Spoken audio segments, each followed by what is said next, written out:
I want to get back to a balanced position on Israel-Gaza. We've been very clear that we want to see a ceasefire, and we have been calling for that since the end of last year. We want to see those hostages out. But when we see the tremendous loss of life, 38,000 people, women and children, the fighting has to stop. The aid has got to get in, and I will use all diplomatic efforts to ensure that we get to that ceasefire. Labour's recent election results showcased a dramatic mix of overall triumph and localised defeats. Despite a sweeping victory, the party encountered notable setbacks in areas with significant Muslim populations, losing key seats to independent candidates advocating pro-Gaza platforms. In one of the biggest upsets, Shadow Minister Jonathan Ashworth lost his Leicester South seat, which he had previously won with a majority of over 22,000 votes.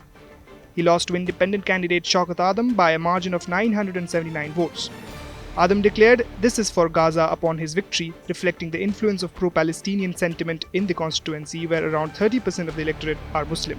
Similarly, Shadow Health Secretary West Streeting narrowly held on to Ilford North, but his majority plummeted from over 9,000 to just 528 votes. Labour's vote share fell on average by 23 points in seats where 20% or more of the population identifies as Muslim.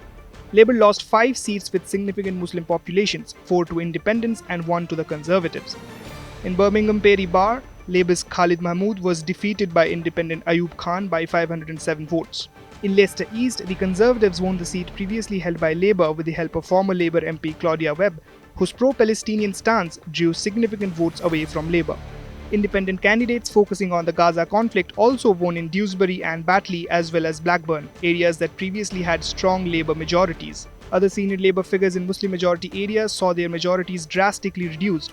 For instance, Jess Phillips, who had previously resigned from the Labour frontbench to vote for a Gaza ceasefire, saw her majority in Birmingham Yardley drop from 13,141 votes to just 693 votes. The newly elected Labour MP for Coventry South, Zara Sultana, criticised her party's position on Gaza, calling it a stain on its record. Shadow Justice Secretary Shabana Mahmood held off a challenge from independent candidate Ahmad Yaqub in Birmingham Ladywood, but saw her majority shrink from over 32,000 votes to 3,421 votes. At his own count, Labour leader Sir Keir Starmer faced heckles of Free Palestine and saw his majority cut, with pro-Gaza independent Andrew Feinstein coming second with 7,312 votes.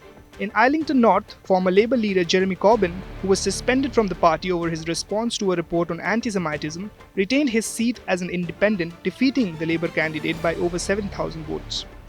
Labour's position on the Gaza conflict has been a point of contention.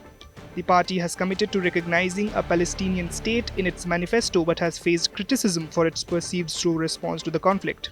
In February, Labour called for an immediate humanitarian ceasefire in Gaza, but critics argued that the party was too slow in reaching that position. Keir Starmer faced backlash last year after comments that appeared to support Israel's right to cut off water and energy to Gaza, which he later clarified as a right to self-defense.